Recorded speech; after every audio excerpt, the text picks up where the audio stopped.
Intro music fades in, lofi beat with a cosmic vibe.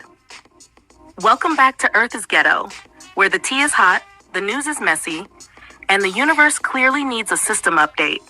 It's Wednesday, July 9th, 2025, and baby, we are just trying to make it through the week without spiraling into another existential crisis or group chat argument. On today's episode, political plot twists, celebrity shenanigans, and whatever Reddit drama the algorithm dragged into our lives. Grab your tea, your iced coffee, or that glass of wine you swore you'd wait until 5 for. This planet's acting up again, and we need to talk about it.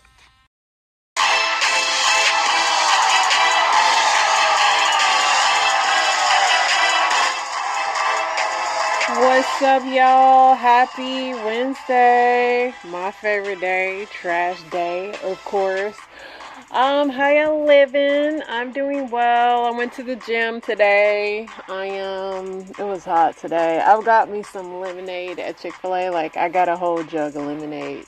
I'm addicted to that lemonade because it has the, pulp in it. And I've been trying to find it in the store, I can't, so I need to look at my receipt and see how much it costs. But it was worth it because it's just so hot, and I love me some Chick-fil-A lemonade.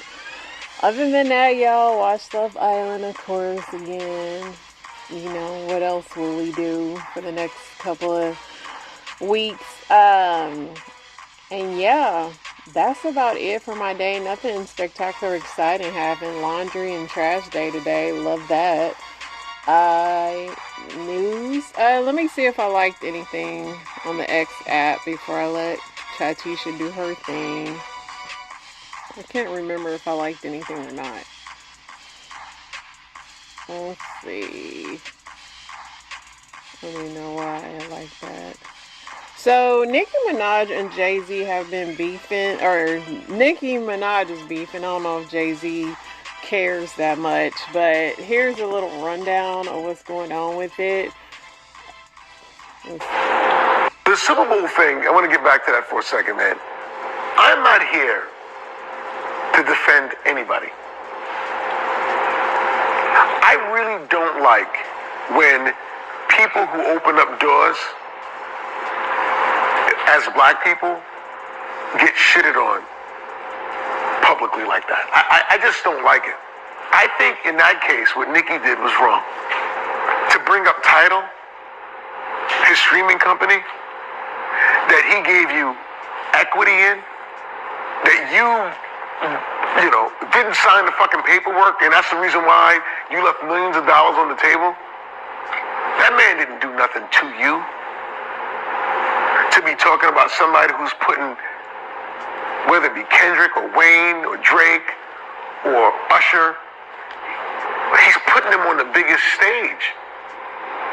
That's what we should be applauding. That's growth. I really don't know. Nicki been beefing. She swear Jay-Z owed her some money. She brought up a paternity test and all kind of stuff. She just been on the internet all day about this. This is a mama and son rapping. Let's check them out. Kids on my own, but please tell me, mama, how did you do this shit all alone? It wasn't easy, son. My mama had her backs for years. That's why I suffered through the years and shed so many tears. On that long road, mama was a mule nigga from Texas to Cali, Spanish niggas and alley. And that's the realest shit I ever heard. You gave me the game. I studied every word. Had me in trap houses with several birds, smelling herb. Around the first time I saw you pick up a mic, you introduced this music shit to my life. Alright, want you to know I did it all for you. Working 9 to 5s, late nights in the stew with big dreams, so I can take care of you. Man, I knew you were special and what I felt was true. Look at you now, my beautiful son, the beautiful one. They don't understand how this unit begun. I was young, your daddy was gone, but you was my joy. He didn't have plans for his baby boy, but I did, cause you was my kid, completed from God. We didn't have a lot, but I defeated the odds. Round of applause, I commend your performance, tipping my fitted off. You the reason I get on my knees and speak to the Lord. When Granny left to be with the Lord, we were distraught, but we bounced back. How could you doubt that? Home is where the heart is. You showed me where that house at. Somebody ever put your life at stake? I'm sitting out back with big sticks like the Navy for my tea lady. You told me not to trust a soul, boy, these streets crazy. Sleeping on the floor, bumping Blueprint. Jay-Z, that was like '02 before Come On Grace breathe. I love my kids more than myself, that's a fact. This for the single minds with no one to pick up the slack. You, my nigga, my nerve, I always got your back. I got your front mind, I'm on the front line for the bloodline. I raised you up to stand on your own team, you did that. Shit, I ain't have a choice, your roof is where I lived at. Your rules are what I live by, you never spared the rod neither. Now I turn my mom into a hard feature. And who the fuck want what? None of these niggas is playing me cold, we done with you niggas. Bitch. Nigga. They should have released this on Mother's Day. Hear me out. My husband's mom wanted to rap, and my husband would never let his mom rap like this. And I'm just saying, because I know he's listening, give your mom a chance. So this old man bought a '78 Monte Carlo for $1,200. He don't know what he got. So, 3 young fellas. Y'all call them YNs. YNs, yep. Yeah, they would just ride. 3 of them. You know 3 of them in the car. There ain't nothing. There's somebody up to no good. I'm just saying. I used to be one. They would just ride. Car leaning. So I pulled up on the side of them. Gotta watch them now. You gotta watch them. Hey, fellas, how y'all doing? All right, what's good? I say, man, what y'all gonna do with that car? Man, I don't know. So they pulled on over. Luckily, they pulled over. Yeah. I said, man, let me get that car from y'all, man. Let me get my number. So they gave it. I gave them my number. They said, man, I want to get rid of my car. Not 24 hours later. Yeah. They called me. Wow. They wanted to get rid of it. And I said, okay. And it was riding. What paint job did it have? Oh man, it was original beige. Beige, okay. Yeah, whatever cream color that is. Yeah. Whatever. It was all original. Right. All original. So I say, he called me up. Not even 24 hours later. He said, man, I want to go ahead and get rid of it. I said, man, you sure? He said, yeah. My dad gave me this car, but I don't want this car. It's old. I said, your daddy gave you this car? I said, hold on. Let me holler at your dad first. Yeah. Before I buy it. I get it. Before I get it from him. So I got his dad on the phone and said, Pop, look, man. Young fella don't want this up. Man, I tried to tell him what he got. He don't know what he got. You know? Man, I got that car. It been sitting in the back there. I got it running for him. Dad drive trucks. I say, Pops, are you sure you want to sell it? Yep. He say, man, I've been trying to school a young fella. He don't want to listen. Just go ahead on. Y'all make whatever deal. I say, now you sure now? Pop say he was sure. So I got you made the deal. I made the deal. Got the car. Maybe like $1,200. Wow. $1,200. It was running. Wow. And it was running. Yeah. $1,200. Got it. And I brought it here. I started taking it all apart. You know, I get busy. Life get in the way. It does. And this is where it's set. And I actually took the engine out and I rebuilt it. Really? Yeah. Tell us about it. I literally say this for my husband because he would get a kick out of this. This story is kind of crazy. This is a prostitute and her daughter. They on the stroll. It's kind of crazy, y'all. Tell the truth. Yeah, I've been selling. You have to stop. No, I've been stopping though because they keep deleting my Instagrams for child. I just stopped. They done made websites of my baby, They got and I don't like that. It's fans, all types of stuff. like it's crazy. How do you think Nova got this way, Tania? It wasn't me. I'm gonna take accountability. This is what I feel like I motivated her to be. Just this Okay, let me tell you. So what it was, it's not technically my mom that made me like this, but you know how I'm like, smart and mature and all that. She made me mature because the things she was telling me and showing me. But like, what was I showing? As in me, like being a prostitute and all that. She didn't show me that. Like she didn't show me that because if that was the case, y'all be seeing her too. She not even doing none of that. She just taught me how to be mature. How to hold myself up. But your mom was getting money from men. Yes. Child, pray for the youth. Pray for the youth. Let's let Chatisha do her thing with this news, y'all. Woo! You came with the heat today. Here's your Earth is Ghetto news breakdown for July 9th, 2025. And baby Earth said, hold my chaos. Flash flood emergency. A state of emergency has been declared in New Mexico after sudden flash floods swept through several counties. Roads are washed out, homes damaged, and evacuation orders issued. Mother Nature is not playing. ICE Center ambush. 10 people have been charged in a coordinated ambush outside an ICE detention facility. Authorities are calling it a premeditated attack tied to anti-government extremism. It's giving domestic terrorism, but make it 2025. Trump's tariff tour. Trump is making headlines again with new tariffs, this time targeting copper imports. He's also planning to end immigration protections for Hondurans and Nicaraguans. Oh, and in case that wasn't enough, he's reviving tariff threats on other nations too. Buckle up, global trade. Did AI get a right-wing update? There's a rising buzz online about AI platforms possibly reflecting right-wing bias. Baby, the streets are asking. Chatisha, have you changed? But I'm still for the people. You already know that. She didn't really say if she changed or not. She said she's still for the people and made a face. Like a face like, I don't know, Chatisha. Tiger King fallout. Remember Doc Antle from Tiger King? He's just been sentenced to a year in prison.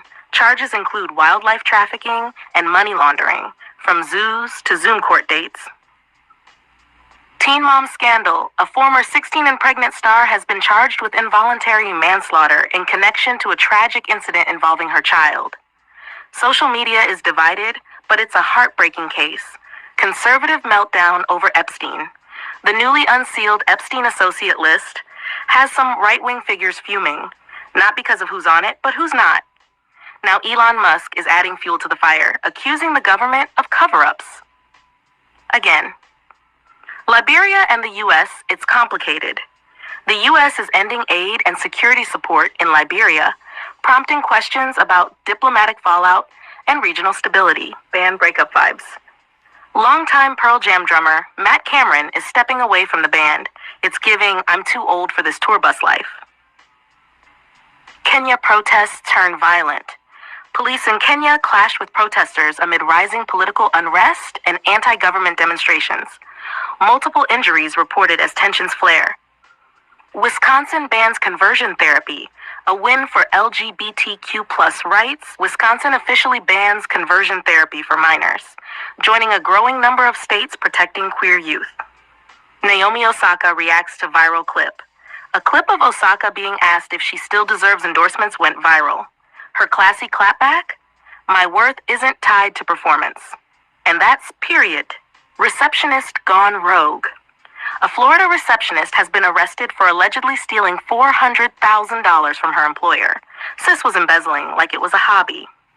Paternity and petty, Nicki versus Jay-Z. Nicki Minaj is allegedly beefing with Jay-Z. And Chile, it involves a secret paternity case.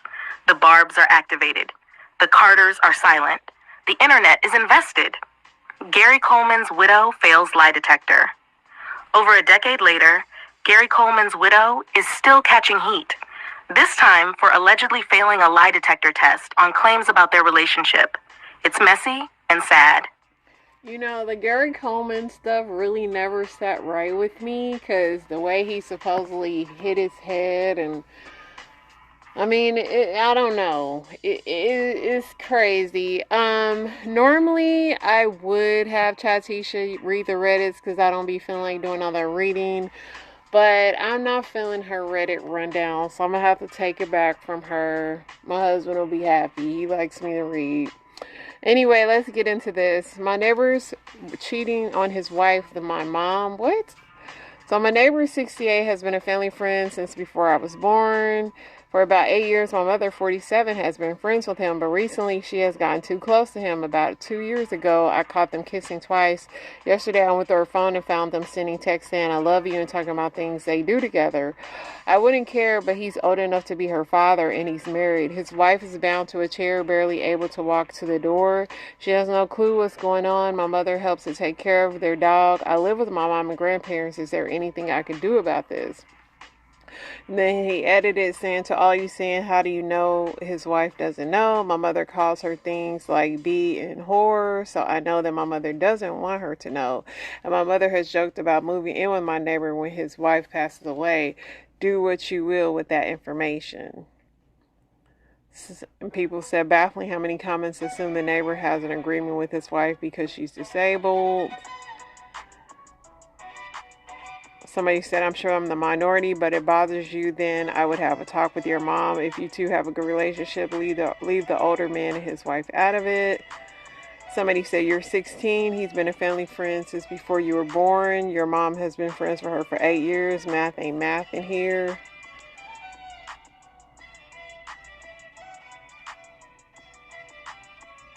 I don't know. A lot of people saying he should be entitled to because his wife is disabled.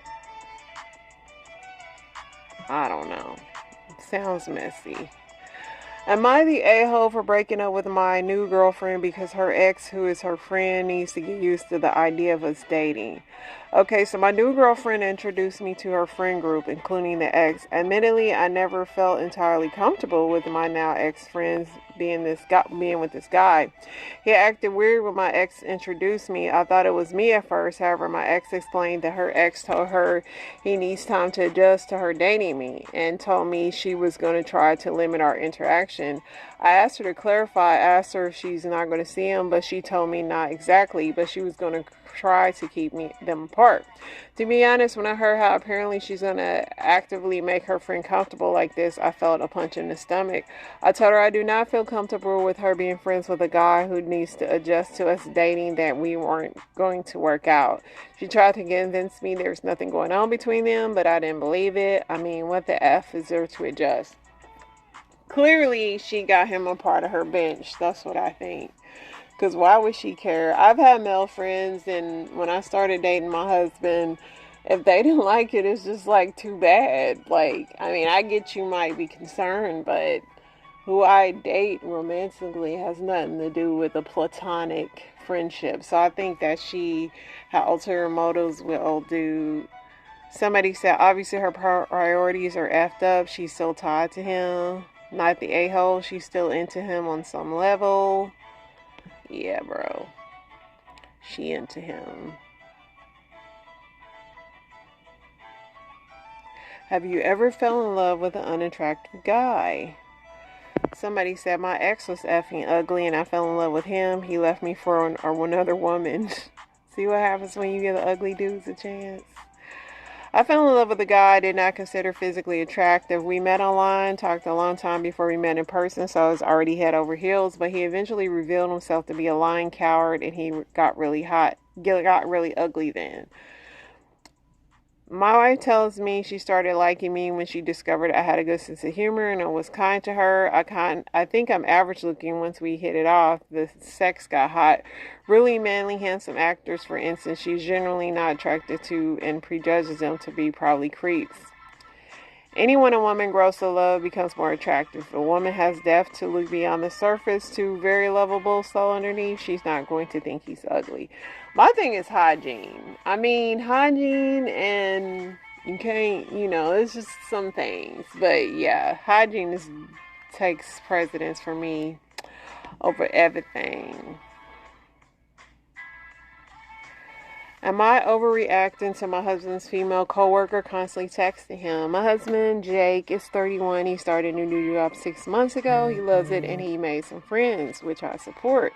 But one of his coworkers, Sarah, texts him constantly. It started off work-related, but now she sends him memes, gym selfies, hang out alone, blah, blah, blah. She texts evenings, weekends, even during dinner.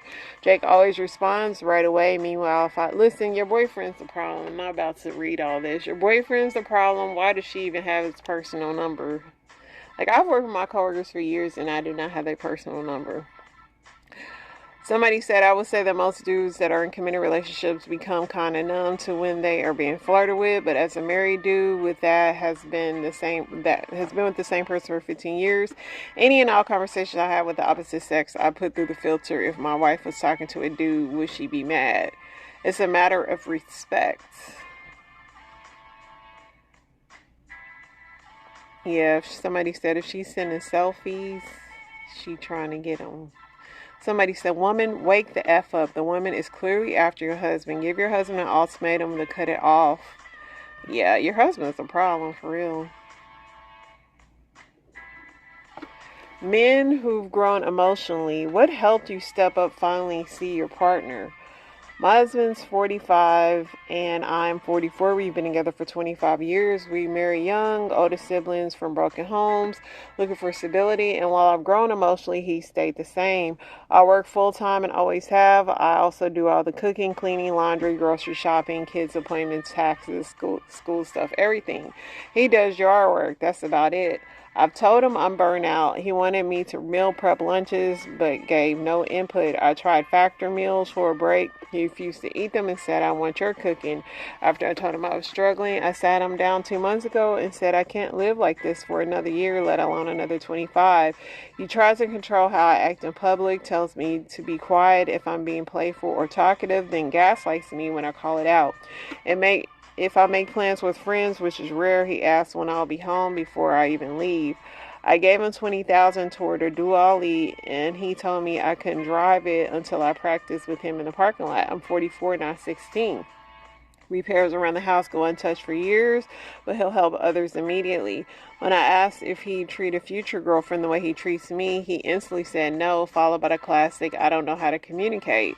I am tired of explaining what I need, tired of being brushed off, tired of being everything for everyone while no one shows up for me.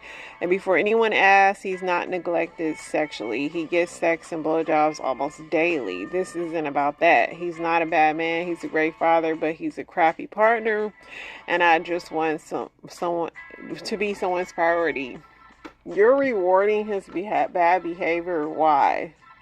Because why is he getting a BJ every day and he ain't finished some chores around the house? Girl, like, what is wrong with you? Somebody said, what you allow is what will continue. Don't meal prep or cook ever again. He'll learn to cook and go hungry.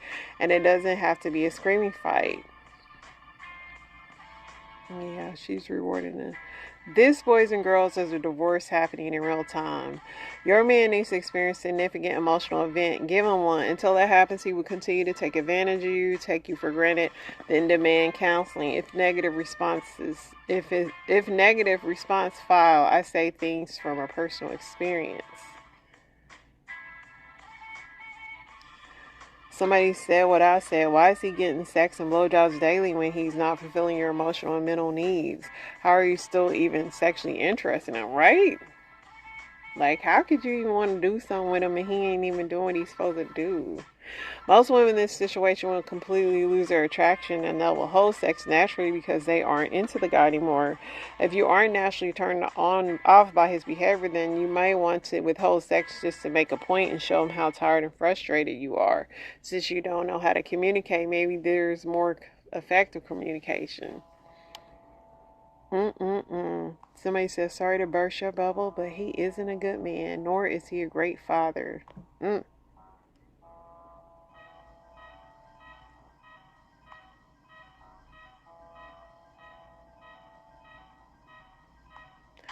What's the fastest you've seen a marriage ending?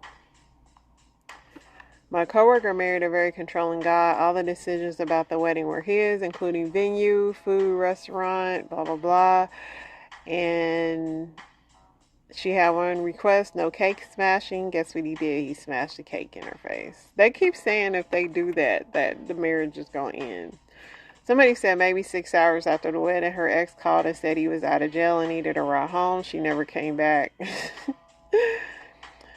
A friend of my uncle left his wife to be with a woman he met when traveling to Vietnam. They got married in Vietnam on the wedding night. The woman's daughter told everyone she was pregnant with his child. Marriage was over. He left the country. Now just a lonely man sending money to support a child he will likely never meet. I managed a restaurant that we would rent out as an event space. Dude got married at 5 and was caught in the bridal suite by 9 with his ex who was not invited to the wedding. They got married on a Sunday and the wife had the marriage annulled on Monday. Her dad told me about it later that week and he said they tried to toss her out of the marriage months before the wedding even happened.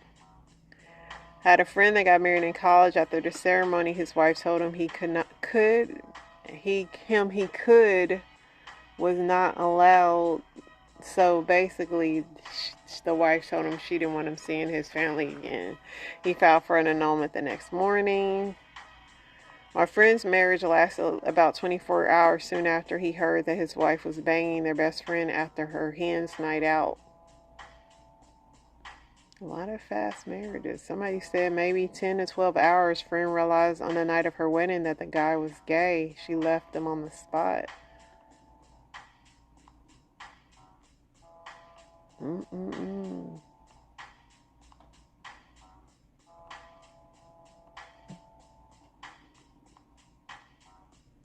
How do I take it slow in a relationship? All of my past relationships burned so bright in the beginning and burned out within 2 years. I recognize I've never taken things slow and want to learn. What does that look like to you? I've been seeing someone I click with well, but we have already kissed on our first date and now she's calling me sweetheart in text. I see myself falling into old habits. How can I slow things down? We're both 30. And just tell her you want to slow things down. Like, if you feel like you got a solid person, you can like step through the situation. But being with my husband for as long as I have, like, we definitely, like, I wouldn't say we took things slow, but it takes a long time to learn somebody and get to know them. So I don't even know if taking things slow matter as to why your relationships keep ending in 2 years. There's got to be something else going on. Somebody say, yeah, but when things burn out quickly, why do you think taking things slow will prevent it? Yeah. Somebody said maybe it's better to look at your goals and check if you really follow your goals. Yeah, I don't think anything, your relationships ending have anything to do with taking things slow. Somebody said, let's address the elephant in the room. You've had relationships that came to an end within 2 years. You don't really know why. You're already diving into a new one. You can get into a relationship and be fine without fine, you'll make mistakes. I would suggest you work on yourself and get therapy for that.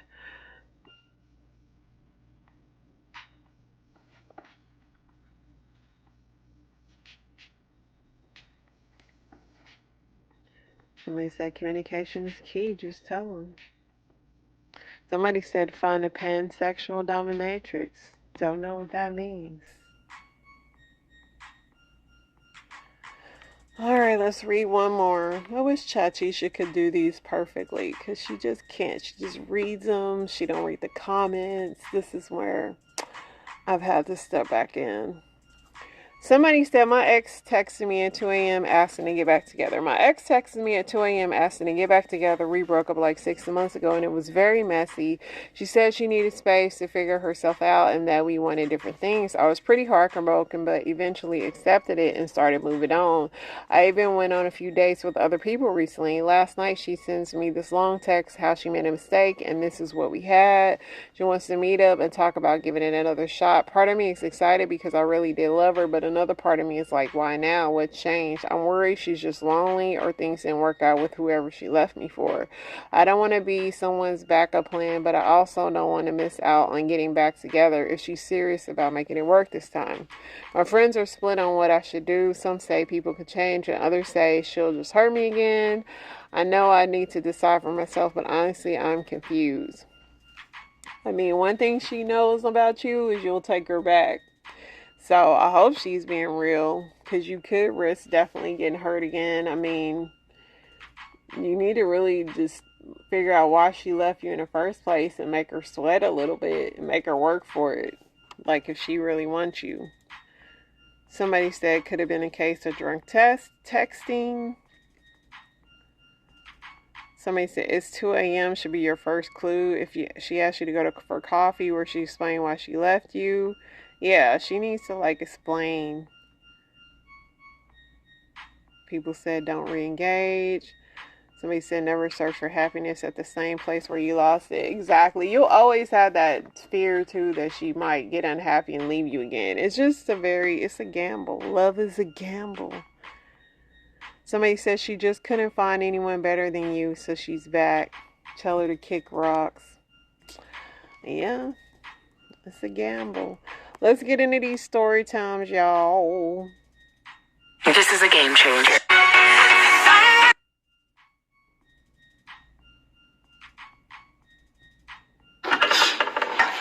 Hi, y'all. Like the preacher say, I'm trying not to be before you long.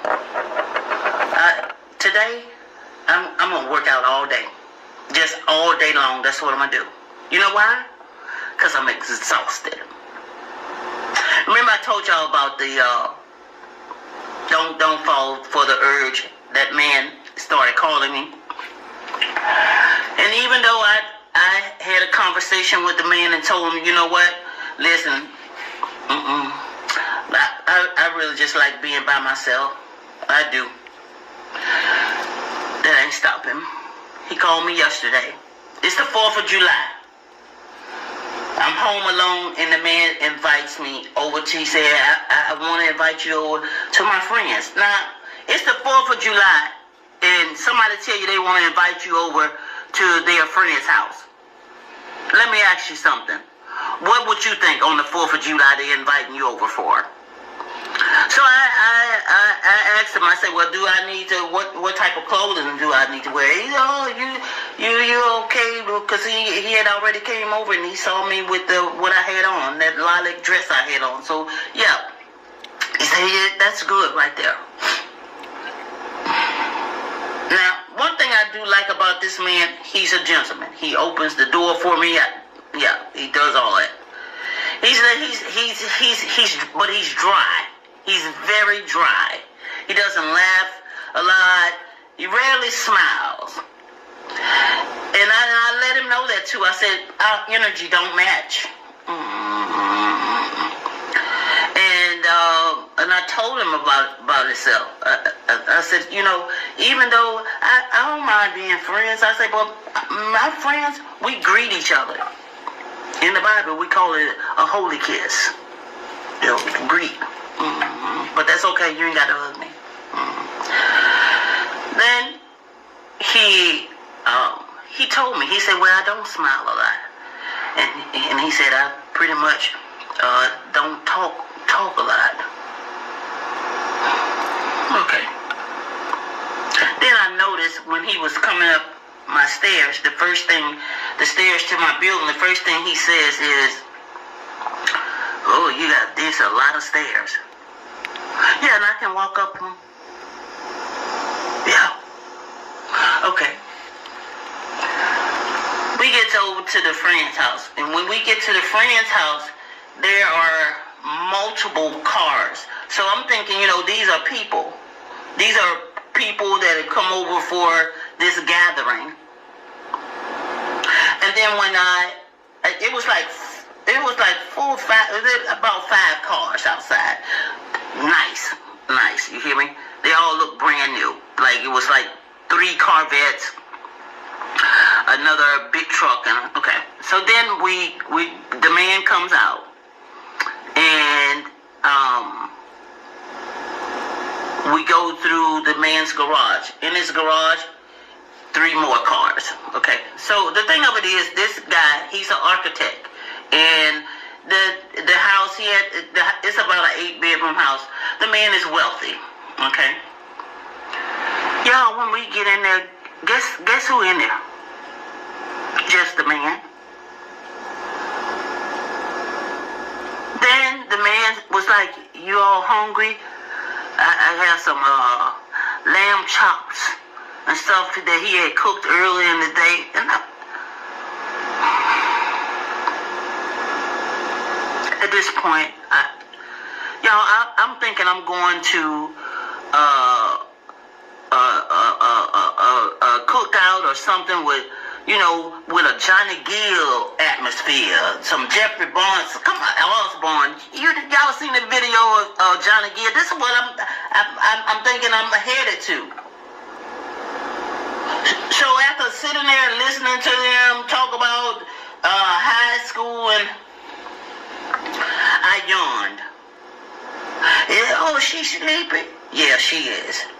So, you know, on the way back home, he began to tell me, you know, yeah, he cheap, man. He got a lot of money. That's his lot of money business. What about you, sir? Who want to call me all the time? What about you? So I asked him, I said, so this truck that we're in right now, your truck, is it paid for? He said, "Nah, I got a car note." I said, "Well, what about that other vehicle that you had?" Because he has another sports car as well. I don't know what these... Anyway, I ain't gonna touch that. another sports car. And I said, that's paid for? He said, no. And I know y'all probably say, well, what do you want to know if the man vehicle paid for it? Because he's 72. And who in the hell, 72 years old, got car notes? If you're going to go buy a new vehicle, you should have the money at this point to pay it off. Ain't nobody going to get no car note at no 72 years old. If you think, listen, this man was a bus driver for a metro bus driver for 30 years. And he told me that him and his friend are renting a place. What, 30 years as a bus driver? And you ain't got a pot to piss in or a window to throw it out? But get this. He is still driving part-time for a university. And then another part-time job because he retired. But he's working part-time. This man told me last night, he said, oh yeah, and I applied for what? What? Applied for what? He applied for, he applied for another driving job. I told him, I said, you do know they're about to change the law for 70 and over drivers, right? When I tell y'all, when that man told me, he said, well, I didn't pass the eye test because I had left my glasses at home and I had surgery. I can't. I'm just exhausted, y'all. I'm exhausted.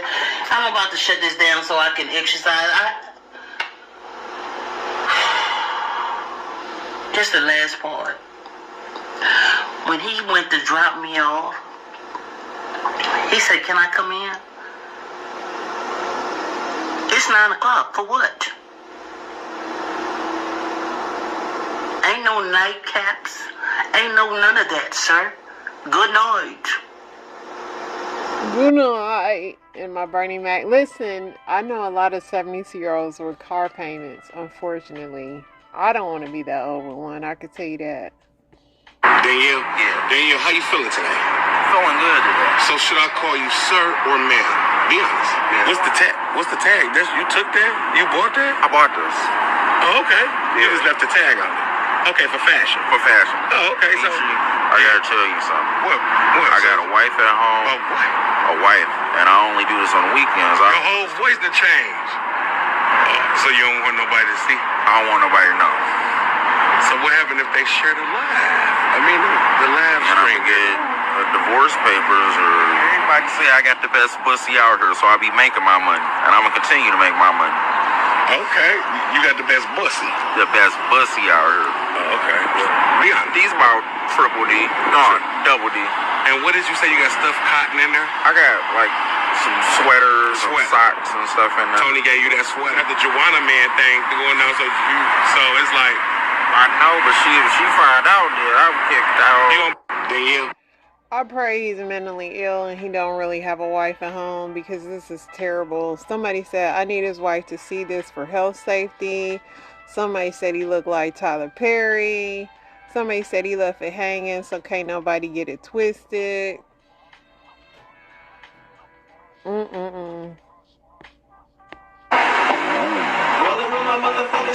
know what the problem is with you? You don't wake your ass up in the morning and put in the work. Now, nigga like me, I don't got time for your excuses. So if you wanna look like this, tell me. 1, 2, 3, 4,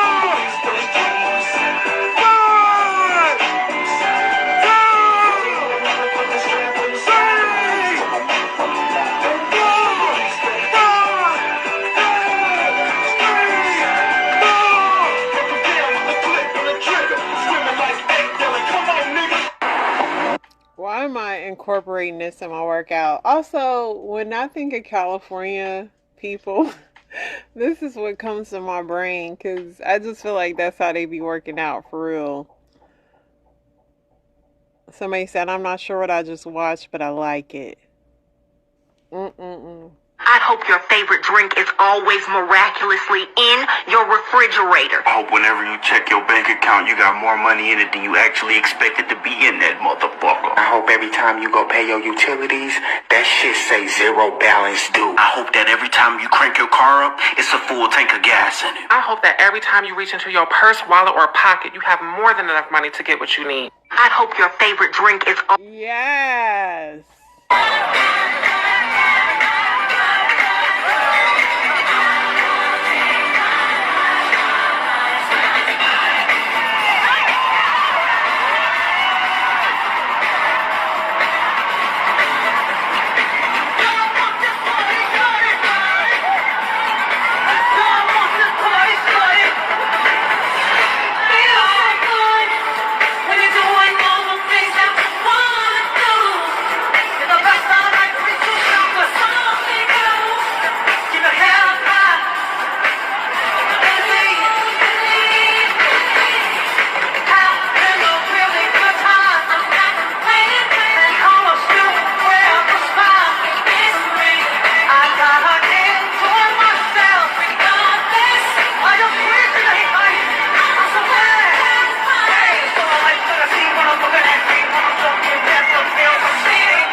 Listen, Mary's never been a dancer, but I think it's the boots and the corset that just,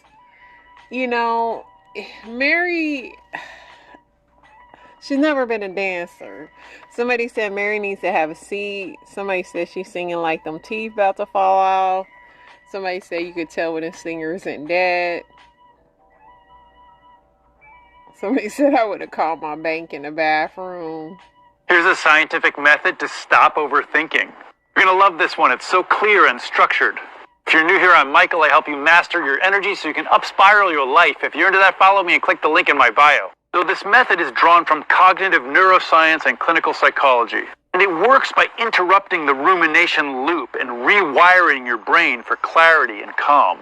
Here are the 5 steps. Step 1, label the loop. Psychology calls this metacognitive awareness. Say to yourself out loud if possible, this is rumination, this is overthinking, it's a thought loop. It's not truth, it's a part of me, it doesn't define me.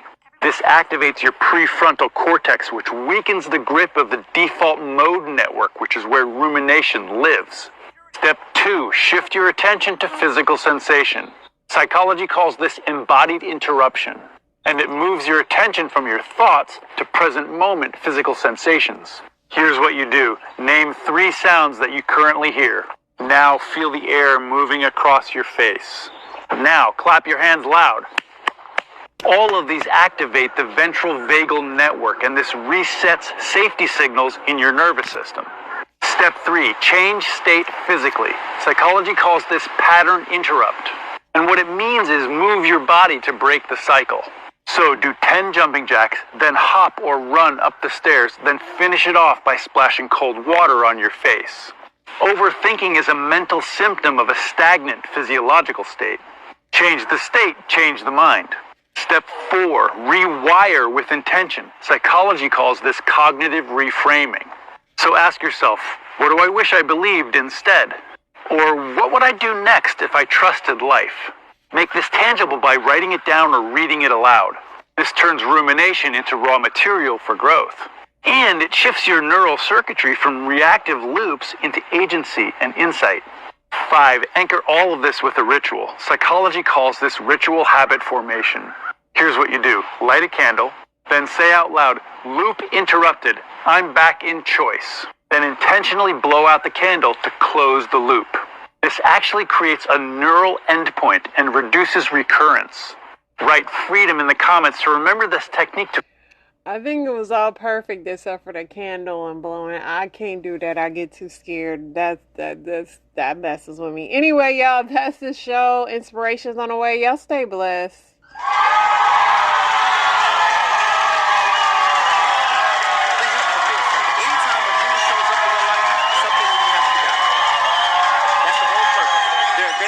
Some part of you on the cross. Your pride, your entitlement, your arrogance, something in you has to die. So God has chosen for this individual to help that die. But they're not your enemy. They are an instrument. Number 3, Judas comes before next level power. Is there anybody who's experiencing betrayal right now? Raise your hand. Y'all got a next level power coming. Thank you for getting it. You don't get Pentecost before you get Judas replaced. I have to heal and handle this right. Because if I don't, I'm not choosing Justice or Matthias. All of y'all fake. It's making sense. Number 4, acknowledge it hurt. Acting hard is hard. I've tried to act hard before. I'm one of those dudes, I don't have no shame admitting it. Acting hard, then you starting to cry. You good? Yeah. What's wrong? Nothing, bro. Acting hard is hard. Acknowledge that it hurt. But don't blame them and stay stuck in the hurt. Or you'll be like that dirty filter. Acknowledge, God, this disappointed me. A lot of us, you know what's hurting you the most right now? Your idea of where you should be. I thought by now I woulda. I thought by now you woulda. I thought by now it coulda. And so all of these coulda, woulda, all of these things are having us upset at God. And God's trying to get us to understand, this is your ideas that you're mad at, not me. You have projected your idea on me and expected me to meet your deadline. And now you're saying that I'm not answering your prayers when your idea is not my will. I know, I came today to help. I know. Number 5, we're going to end with this. Praying for them prevents hardness. Matthew chapter 5, verse 44. Jesus says, but I say to you, love your friends. Nobody caught us. I'm going to keep saying it. But I say to you, love your friends. Love your friends. Y'all, are y'all looking? I'm going to keep saying it till y'all get it. Love your friends. Enemies. So I'm going to say it again and y'all correct me so y'all can get it. Love your friends. Okay, thank you. Where were y'all at? All right. But I say to you, love your enemies. Bless those who bless you. Nope. Bless those who curse you. So good. Somebody blow their horn on you. Flip you off. God bless you. Oh, everyone for Jesus. Bless those who curse you. Look, do good to those who hate you. And pray for those who spitefully use you and persecute you. Why? That you may be sons of your Father in heaven. You show yourself up as a son of the Father when they're cursing you, but you're blessing them. You're showing yourself up as a Christian when they're doing wrong to you and you do right to them. Why is this so difficult? It's because we've been hearing so much preaching about you. You don't take that. I love Jesus and all, but I ain't standing for that. Try Jesus, not me, 'cause I fight. So we hear stuff like, yeah, I could correlate to that, but that's not what the Bible tells us to be.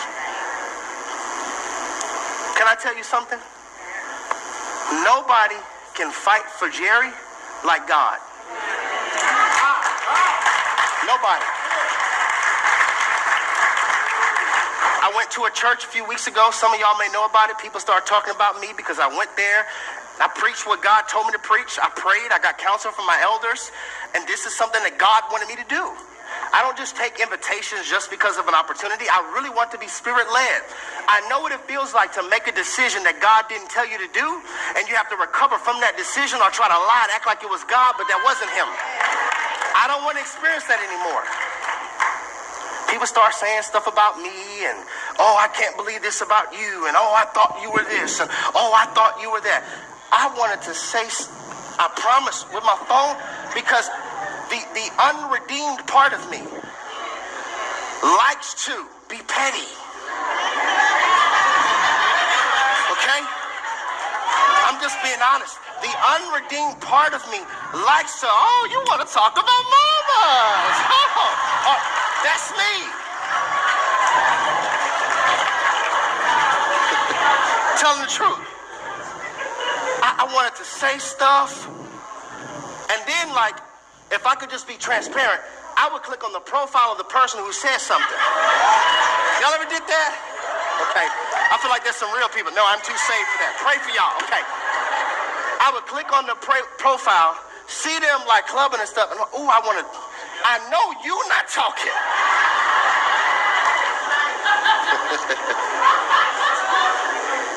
in that moment, Holy Spirit reminds you, if the world hates you, keep in mind that they hated me first.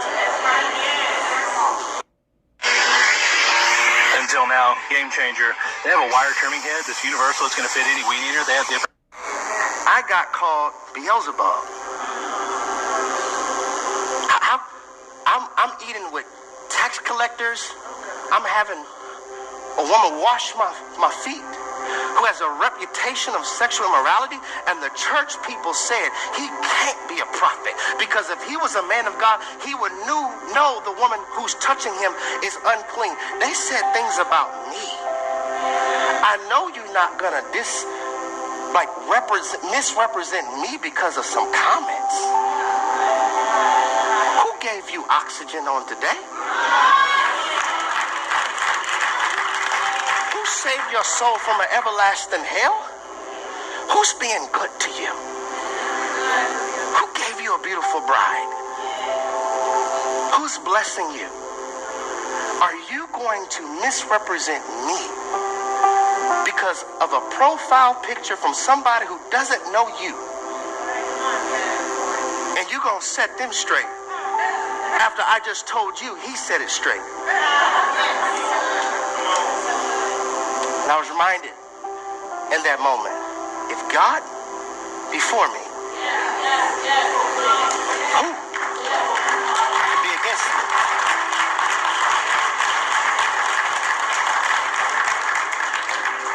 So I say this because I really want us to get it.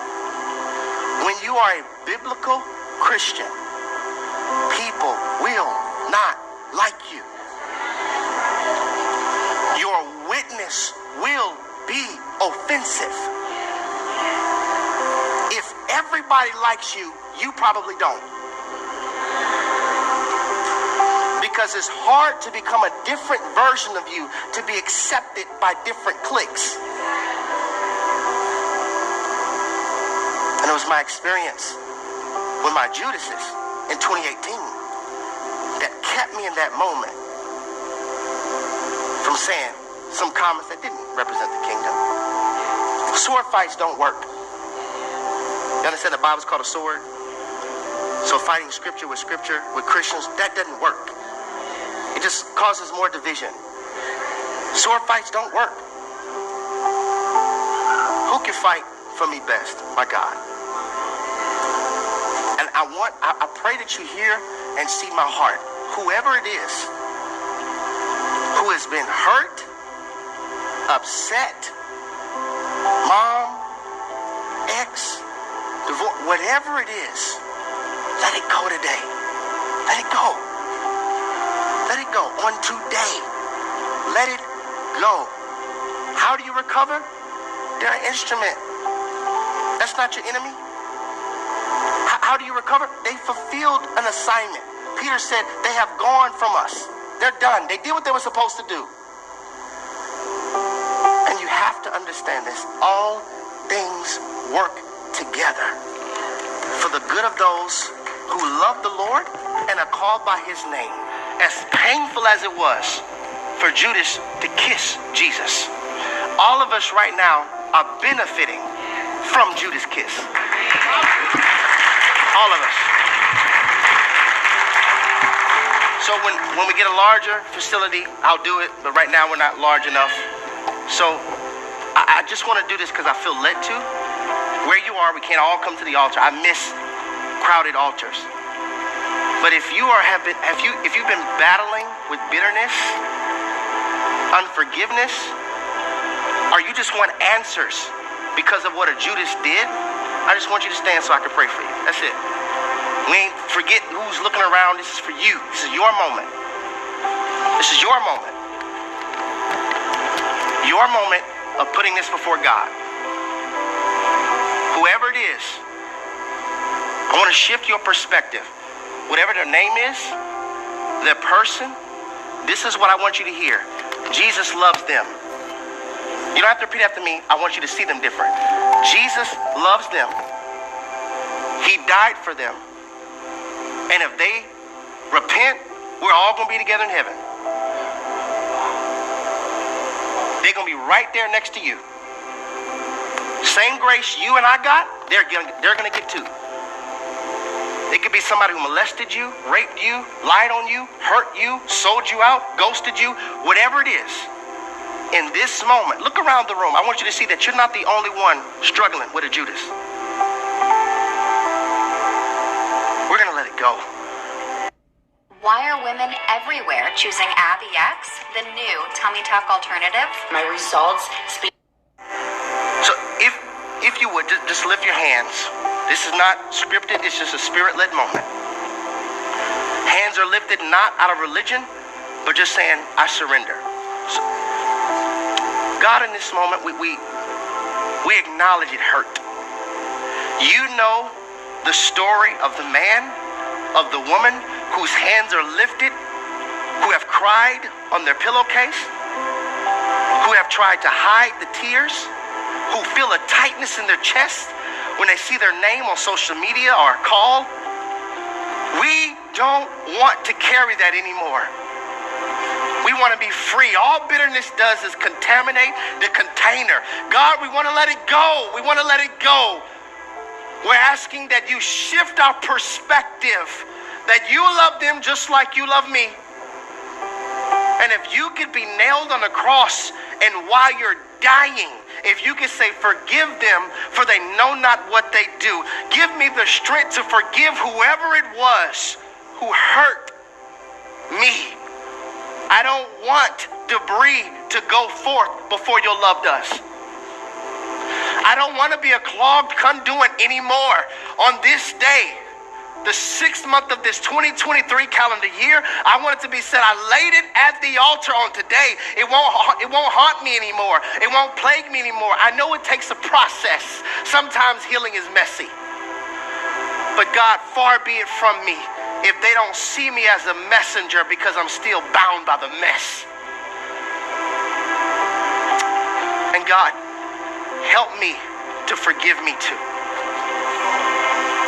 For not listening to your warnings, for not seeing your signs, for disobeying your voice and suffering for it.